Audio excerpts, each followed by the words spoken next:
रक्षक ही भक्षक बन जाए तो फिर न्याय की उम्मीद किससे। जी हाँ, एक मामला हाल ही में रीवा जिले के रायपुर करचुलियान थाना क्षेत्र से आया है, जहां रायपुर करचुलियान थाने में पदस्थ पुलिसकर्मी संतोष सिंह का एक पीड़ित युवती के साथ फोन पर बातचीत का ऑडियो सोशल मीडिया में वायरल हो रहा है। तो वहीं युवती ने अतिरिक्त पुलिस अधीक्षक कार्यालय पहुंचकर इस पूरे मामले की शिकायत भी दर्ज कराई है। बता दें कि पीड़िता ने जानकारी देते हुए बताया कि हमारा पुराना पारिवारिक विवाद चल रहा था, जिसमें मेरी चाची आए दिन मुझे, मेरे भाई व मेरे पापा को परेशान करती थी। झूठे मुकदमे में फंसाने की कई बार कोशिश भी की। वह मुझे लगातार मेरी चाची एवं उनके मायके पक्ष पुरास निवासी मालती मिश्रा, काजल मिश्रा, राम निरंजन तिवारी द्वारा डराया धमकाया जा रहा है, जिससे तंग आकर मैं रायपुर करचुलियान थाने पहुंची, जहां संतोष सिंह नाम के पुलिसकर्मी ने मेरा मोबाइल नंबर लिया व मुझसे अश्लील बातें करने लगे और कहने लगे कि हम आपका काम करेंगे तो हमें मजदूरी दोगे या नहीं। आप बोलो तो मैं अभी जिसको बोलो उसको जेल में डाल दूं। कुछ इस तरीके की बातें करने लगे, जिससे तंग आकर मैंने एडिशनल एसपी मैम को लिखित में आवेदन दिया एवं अपनी सुरक्षा की गुहार लगाई। इस पूरे मामले में पीड़ित युवती ने जो कहा वो आप भी सुनिए। कहां से आए? जी, मैं रायपुर थाने से आई हूँ। मेरा गांव सिरखिनी है में है। मैंने कुछ दिन पहले मैंने एफआईआर की हुई थी, तो उस एफआईआर की जांच संतोष सिंह के पास गई। तो उन्होंने वहाँ पे मुझे जब टच किया तो उनके टच करने से तरीके से ही पता चल रहा था कि उनकी इंटेंशन क्या हो रही है। फिर मैंने वहाँ पे कुछ नहीं बोला क्योंकि मेरे पापा थे और मुझे लगा कि मैं कुछ बोलूँगी तो बात ज़्यादा बढ़ जाएगी। फिर कुछ दिनों बाद कल 20 तारीख को उन्होंने जांच की, उसकी एफआईआर की जांच करने के लिए वो घर आए मेरे। तो घर आके मुझे अपने पास जैसे बुला रहे थे कि पास आओ। तो मैं दूर भाग रही थी। तो फिर उतने में वो चले गए, पूछताछ किया और फिर चले गए। और लेकिन फिर बाद में वो उन्होंने 7:30 के आसपास कॉल किया मेरे को, और कॉल करके वो मेरे को पहले तो केस के बारे में कुछ पूछताछ की उन्होंने मेरे से, लेकिन फिर बाद में कुछ उल्टी सीधी बातें करने लगे, पटांग बातें करने लगे। तो संतोष सिंह रायपुर करचुलियान थाने में क्या? सर, ये तो मुझे उनका कौन सा पद है ये तो मुझे नहीं पता है, लेकिन वो एक शायद हेड कांस्टेबल है। जी सर। फिर आपके पास आए तो फिर क्या मतलब बातें करनी, फोन में क्या बातचीत हुई आपकी? सर, वो फोन में पूछ रहे हैं कि तुम्हारा चेहरा क्यों उतरा हुआ है, तुम कंघी क्यों नहीं करती हो, तुम्हारे ओंठ क्यों सूखे हुए हैं, तुम्हारे दिल की धड़कन इतनी तेज चल रही है। ये सारी बातें वो मेरे से सर, ये विवाद हमारा बहुत पुराना है।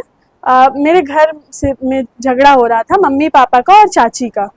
मम्मी पापा का भी नहीं बोल सकते, दादी और चाची का हो रहा था, जिसमें चाची हम लोगों को, मम्मी पापा को सबको जबरदस्ती घसीट के ला रही है क्योंकि दादी हम लोगों के साथ रहती है। तो उसी चीज़ का विवाद चल रहा था। तो पहले उन्होंने मेरे ऊपर, मेरा कैरियर ख़राब करने के लिए, मेरे कैरेक्टर ख़राब करने के लिए उन्होंने मेरे ऊपर झूठी एफआईआर भी करवा चुके हैं। उसकी जब जमानत हो गई उसके बाद भी वो हम लोगों के पीछे पड़ी हुई हैं। कभी पत्थर से मारती है तो कभी गाली गलौज, इतनी गंदी गालियाँ देती है कि मुझे बोलते हुए शर्म आती। कोई सुनेगा तो सुनने वाला शर्मा जाएगा, ऐसी गालियाँ देती है। क्या विवाद जमीन से जुड़ा हुआ? जमीन से भी जुड़ा नहीं बोल सकते हैं, एक मतलब कि छोटी छोटी बातों का विवाद कि तुम ऐसा क्यों बोली हो, तुम ऐसा क्यों बोली है। दादी को कई बार मारने आई, जब मैं उसे दादी को मारने से बचाने के लिए पकड़ी हाथ, तो जाके एफआईआर उसमें रिपोर्ट में मेरा नाम लिखवाया। प्रधान आरक्षक की आपने शिकायत लेकर एडिशनल एसपी से आपने शिकायत की है? जी सर। क्या कहना है, क्या आश्वासन? मैम सर, उन्होंने तो ये तो बोला, मैम बोली हैं कि हाँ हम जरूर एक्शन लेंगे कोई ना कोई, आप परेशान मत हो।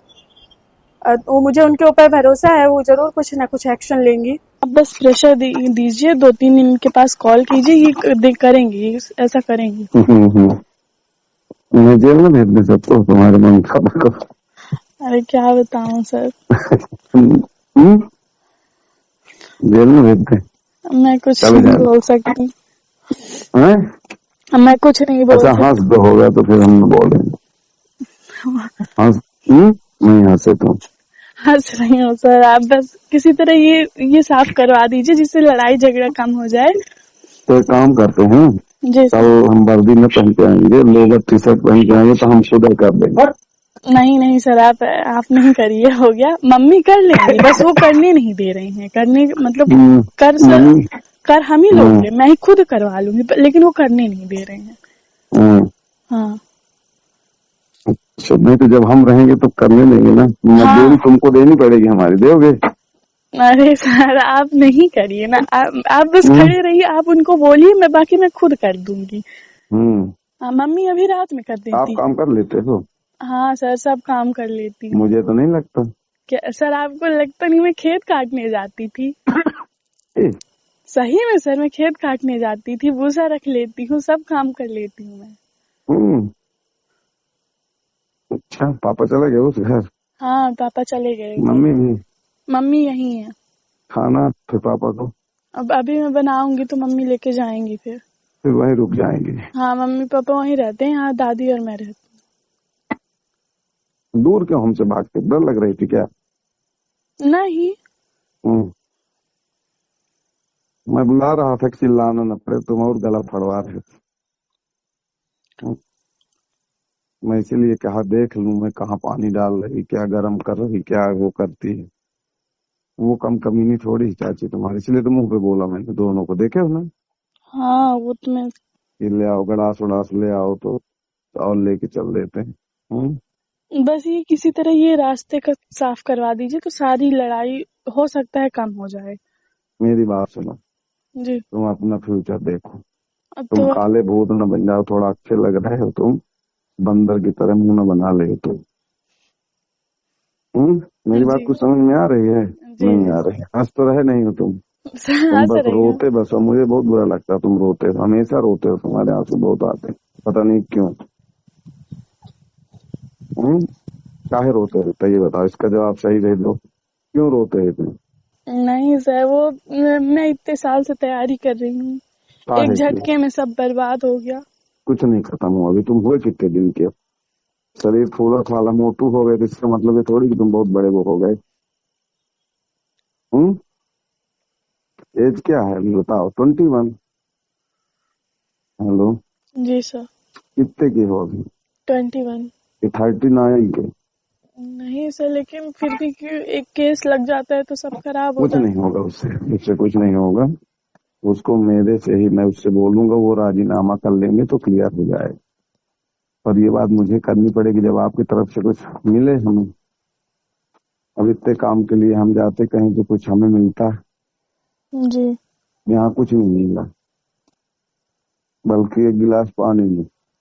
मुझे प्रियंका से मतलब था। वही ना सर, सबसे आप ज्यादा देखो गलती मेरे आप। पापा की है, हर जगह हाँ, गलती उनकी है। हम्म, अच्छा। मैं उसी दिन समझ गया था ना जब एक फर्स्ट बार आए थे, तो मैं इनको नहीं जानता था, वो तो तुम अब फंस गए वहां, इसलिए थोड़ा सा तुम्हारी तरफ से इनकी मदद कराने में इनको तो इतने डंडे मार के अंदर करता कि क्या बताऊं। समझ में आ रहा है? जी सर। हाँ, इनकी हेल्प किसके बदौलत हो रही है? आपकी बदौलत। हम्म आपकी वजह से सर। नहीं, रॉन्ग आंसर। मेरे वजह से क्यों हो रहा है? सही फिर से बताओ, किसके बदौलत मैं इनकी मदद कर रहा हूँ? सर किसकी वजह से? मेरी वजह से। तुम्हारे वजह से हुई इनकी मदद। नहीं लग रहा है ऐसा? है? मुंह बंद कर लिए, सिल लिए मुंह क्या? नहीं नहीं सर, ऐसा नहीं जवाब जवाब नहीं है? है। लग रहा है ऐसा। है? लग रहा है सर क्या लग रहा है बताओ? कि मेरी वजह से हो सकता है, मेरे कैरियर के बारे में सोच के आप इनकी हेल्प कर रहे हो।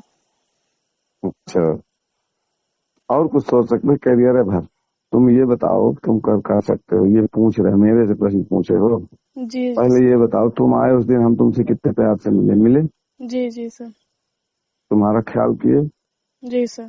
उसके बदले तुमने मेरा क्या ख्याल किया बताओ? मुझसे क्या प्यार से मिले तुम, मुझसे क्या ख्याल किए, मुझसे क्या तुम आज तक फोन लगाए? नहीं लगाए ना? सर आप बोले थे कोई मतलब यू आर इमरजेंसी फ्री, होगी, कोई मतलब यू आर इमरजेंसी फ्री। होगी तो। आपकी FIR मैंने कर दिया, बस आप फ्री हो गए? नहीं सर। हाँ, आप तो फ्री हो गए, मैं तो यही मानूंगा। 10 दिन हो गए आपने एक भी बार फोन लगा के बताओ।